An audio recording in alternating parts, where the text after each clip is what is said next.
Savez-vous que le détroit de Gibraltar, qui sépare l'Afrique de l'Europe et qui est d'une longueur de 60 km, ne fait que 14 km de large seulement au niveau de sa partie la plus étroite, qui est située entre le Maroc et l'Espagne. Cela signifie donc qu'on peut prendre son petit déjeuner au Maroc et passer la journée en Espagne, puis rentrer au Maroc pour le dîner, ou bien l'inverse. Ce serait cool, n'est-ce pas? Mais pour faire ces petites escapades, le bateau reste le seul moyen, car aucune liaison fixe n'existe à ce jour entre le Maroc et l'Espagne, ni d'ailleurs entre les autres pays méditerranéens, que ce soit en Afrique ou bien en Europe. Mais quelles sont donc les raisons de l'absence d'un pont ou bien d'un tunnel sous-marin entre ces deux continents séparés par un petit détroit? Vous aimeriez le savoir? Eh bien, c'est ce que nous allons découvrir dans la vidéo d'aujourd'hui. On commence! On a longtemps rêvé de braver les mers et les océans et de pouvoir relier les continents sans avoir à traverser ces gigantesques points d'eau. Or, même si cela semble impossible à réaliser au premier abord, sachez que certains pays ont réussi à relever le défi en construisant des structures qui permettent de relier deux parties terrestres qui sont séparées par la mer, un fleuve ou une rivière, comme les ponts par exemple. Les ponts jouent un rôle très important. Ils peuvent relier des villes, des pays et même des continents séparés par des points d'eau, des ravins ou bien des zones montagneuses. Parmi les ponts les plus célèbres dans le monde, citons celui du Bosphore qui relie la partie asiatique à la partie européenne de la ville d'Istanbul. Le pont Suramadu qui relie l'île de Java à l'île de Madura en Indonésie, ou encore le Golden Gate Bridge qui enjambe le détroit de Golden Gate entre la baie de San Francisco et l'océan Pacifique. Et bien sûr, il y a aussi le fameux viaduc ferroviaire de Danyang-Kunshan qui relie les villes de Danyang et de Kunshan en Chine. À propos, ce pont détient aussi le record du pont le plus long du monde dans le livre Guinness des records. Aussi beau qu'impressionnant, ces ponts ont été construits selon les critères d'ingénierie et de technologie les plus développés. Et bien qu'elles soient complexes, de telles constructions sont indispensables. Pourtant, certaines régions dans le monde sont dépourvues de ces ponts, malgré leur grande nécessité. Le meilleur exemple en est l'Afrique et l'Europe, car aucun pont ne relie encore ces deux continents. Alors que les pays africains et européens, en l'occurrence le Maroc et l'Espagne, caressent depuis des décennies le rêve de pouvoir créer une liaison fixe entre leurs continents respectifs. Pourquoi le pont entre l'Afrique et l'Europe n'a pas encore vu le jour malgré une forte volonté politique de la plupart des parties prenantes, et qu'est-ce qui empêche la réalisation d'un tel projet? Pour comprendre cela, il faut se pencher sur les différentes raisons qui rendent les choses quasi irréalisables. Mais avant cela, je vous invite à remonter le temps avec moi pour découvrir qui sont les anciens ingénieurs derrière l'idée de relier les deux continents africains et européens.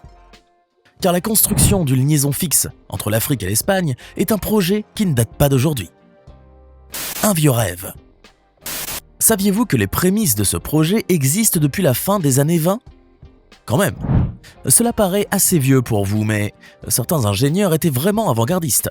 C'est Hermann Sorgel, un architecte d'origine allemande qui a commencé à imaginer la possibilité de construire une liaison entre le continent africain et le continent européen au niveau du détroit de Gibraltar. Cet homme est, si l'on ose dire, celui qui a lancé l'idée du projet de construction d'un pont reliant les deux rives de la Méditerranée. L'idée a été reprise quelques années après sa mort, plus exactement en 1956, par Alfonso Penabeuf, un ingénieur civil des ponts et chaussées d'origine espagnole qui a conçu à son tour le projet de construction d'un pont sur le détroit de Gibraltar. Malheureusement, ce projet est resté embryonnaire et n'est jamais passé à l'étape de la concrétisation. Et ce pour deux raisons importantes qui n'étaient pas à négliger. D'abord parce que la fermeture du détroit de Gibraltar était très difficile, car le détroit relie la mer Méditerranée à l'océan Atlantique, et puis il fallait prendre en considération les facteurs naturels qui caractérisent cette région maritime. La nature, un défi de taille. Si la construction d'un pont entre l'Afrique et l'Europe paraît très difficile, voire quasi impossible à réaliser, c'est principalement pour des raisons d'ordre naturel. Il y a tout d'abord la profondeur du détroit de Gibraltar qui refroidit les ingénieurs. Cette profondeur atteindrait en effet les 900 mètres. Et bien entendu, pour pouvoir ériger une construction solide pouvant aller au-delà de cette profondeur, il faut une grande expertise en la matière. En dehors de la profondeur, l'autre facteur qui rend la réalisation d'un pont entre l'Europe et l'Afrique particulièrement difficile est bien sûr le courant. Il faut savoir que le détroit de Gibraltar, qui se trouve au large de l'océan Atlantique, se caractérise par la présence de courants très forts, qui vont dans différentes directions, et cela représente un énorme obstacle pour pouvoir construire un pont stable. Une autre alternative au pont, le tunnel sous-marin. Si la construction d'un pont entre l'Afrique et l'Europe s'avère difficile, voire impossible à réaliser, l'option d'un tunnel sous-marin est une excellente alternative au pont. À bien y réfléchir, une liaison fixe entre les deux rives de la Méditerranée pourrait voir le jour grâce à ce tunnel sous-marin. Mais ça non plus, ce n'est pas une mince affaire. On connaît tous par exemple le tunnel sous la Manche qui relie la France au Royaume-Uni. Et vous avez sans doute déjà entendu parler du tunnel d'Exsund, en Norvège, dont les travaux ont été terminés en 2008 et qui est aujourd'hui considéré comme le tunnel sous-marin le plus profond du monde. Eh bien, un tunnel sous-marin entre l'Afrique et l'Europe reliant le Maroc à l'Espagne reste envisageable aussi. Il convient toutefois de dire que l'idée d'un tunnel remonte à bien plus longtemps que les ponts, plus exactement à 1869. Laurent de Vildemille, un ingénieur français, a présenté à cette époque-là un plan de tunnel qui a suscité l'intérêt des ingénieurs espagnols. Ce serait d'ailleurs le plus ancien projet de tunnel qui existe. Les études techniques qui ont été réalisées à ce propos suggèrent la possibilité de construire un tunnel foré qui se situerait à au moins 300 mètres au-dessous du niveau de la mer et qui serait doté des équipements de ventilation nécessaires, ou encore un tube coulé qui se trouverait au-dessus du niveau du fond marin et qui serait ancré sur toute sa longueur. Mais là encore, il faut faire face à de grands défis en raison de la géologie complexe du détroit. Car le fond du détroit de Gibraltar est constitué de roches très dures, ce qui rend l'excavation difficile. De plus, ce ne serait pas facile de bien positionner un tube coulé au niveau du détroit à cause des forts courants qui frappent cette zone maritime. Mais les experts sont loin de baisser les bras. Malgré toutes ces difficultés, la plupart de ces experts pencheraient plus pour la solution d'un tunnel sous-marin au lieu d'un pont entre l'Afrique et l'Europe. N'oubliez pas de cliquer ici pour vous abonner si vous aimez cette vidéo et d'activer toutes les notifications pour ne rater aucune de nos prochaines vidéos. On continue. La liaison fixe entre l'Afrique et l'Europe. Un rêve finalement possible? Selon les experts en la matière, oui.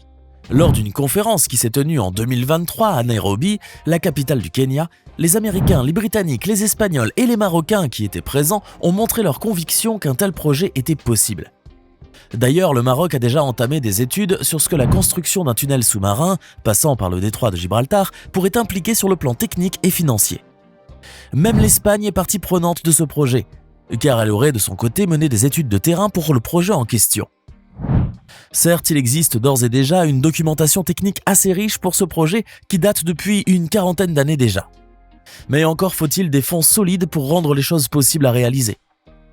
À propos, sauriez-vous combien coûterait la construction d'une liaison fixe entre l'Europe et l'Afrique? En voilà une question de grande envergure qui nécessite moult réflexions. Le coût, un autre défi à relever. Selon les experts, la construction d'une liaison fixe entre l'Afrique et l'Europe nécessite un coût qui a été estimé à pas moins de 80 millions de dollars par kilomètre. Étant donné que cette liaison aura une longueur minimale de 16 km, le coût de sa construction équivaudrait donc au minimum à 1,25 milliard de dollars, toujours d'après les experts. Cela dit, pour réaliser un tel projet, il ne faut pas lésiner sur les moyens. En revanche, il faut peser le pour et le contre de ce projet ambitieux, car quel que soit le coût qu'il engendrerait, la construction d'une liaison fixe entre les deux rives de la Méditerranée va apporter un nouveau souffle à la région, que ce soit du côté africain ou bien du côté européen. Un pas en arrière pour 2 pas en avant. On ne sait pas quand viendra le jour où l'on pourra enfin voyager du Maroc vers l'Espagne ou vice-versa en train ou en voiture, sans avoir à faire ces traversées maritimes qui donnent le mal de mer à plus d'un d'entre nous. Mais nous l'avons dit au début, de nos jours, les bateaux, grands navires et ferries compris sont les seuls moyens qui permettent de relier les deux rives africaines et européennes. Et ils sont nombreux à traverser la Méditerranée. Dans le langage des chiffres, on parle de quelques 200 grands bateaux cargo qui passent chaque jour par le détroit de Gibraltar, selon les données qui ont été avancées il y a quelques années. Ce chiffre montre à quel point cette zone maritime est très importante à l'échelle mondiale, notamment sur le plan commercial. L'existence d'une liaison fixe entre l'Afrique et l'Europe va permettre en revanche de mettre en place une vraie politique de coproduction industrielle entre le Nord et le Sud. Cela va donc assurer une croissance qui bénéficiera aux deux parties. Mais il n'y a pas que le secteur commercial ou industriel qui connaîtra un boost grâce à ce projet. Le détroit de Gibraltar constitue l'une des zones maritimes les plus fréquentées par les touristes et les passagers qui font la traversée entre le port d'Algésiras, en Espagne, et celui de Tanger, au Maroc. Or, imaginez avec moi les retombées d'un tel projet sur le tourisme. Ce secteur revêt une très grande importance économique pour les pays africains et européens, et une liaison fixe entre les deux continents ne fera que rehausser l'économie Des deux côtés bien sûr. On ne pourrait donner un chiffre fixe et précis au nombre de passagers qui font la traversée de la Méditerranée entre l'Afrique et l'Europe, et plus particulièrement entre le Maroc et l'Espagne, mais on peut dire que ce chiffre est énorme, notamment durant les périodes de vacances. À l'importance des échanges bilatéraux qui connaîtront une grande fluidité de part et d'autre de la Méditerranée, s'ajoute un autre avantage de taille. Le trafic sera libéré des difficultés et des dangers qui sont liés au transport maritime. Cela dit, une liaison fixe entre le continent africain et le continent européen jouera un rôle très important sur le plan sécuritaire, mais aussi sur le plan social. Car ce projet va permettre de créer de l'emploi durant la phase de construction, mais aussi pendant la phase d'exploitation, au profit de dizaines de milliers de personnes, sinon plus. La Coupe du monde de football de 2030, un catalyseur pour la construction d'une liaison fixe intercontinentale. Cela fait des années que l'on rêve de construire une liaison fixe entre le continent européen et le continent africain. Et bien que le projet existe depuis longtemps sur les documents, sa réalisation n'était pas encore à l'ordre du jour. Mais depuis que le nom des 3 pays organisateurs de la Coupe du monde de football de 2030 a été dévoilé, la question de savoir si le projet d'une liaison fixe entre le Maroc et l'Espagne va finalement être concrétisé se pose à nouveau. Comme vous le savez, cette Coupe du monde sera organisée conjointement par l'Espagne, le Portugal et le Maroc. Et d'ici là, tous les moyens devront être mis en place pour assurer le déroulement de cet événement sportif de grande envergure dans les meilleures conditions, y compris en matière de transport. Cela revient à dire qu'il est temps de construire cette fameuse liaison intercontinentale entre le Maroc et l'Espagne dont on rêve depuis si longtemps. Et autant le dire, à l'heure actuelle, les pourparlers vont bon train pour donner le premier coup de pioche.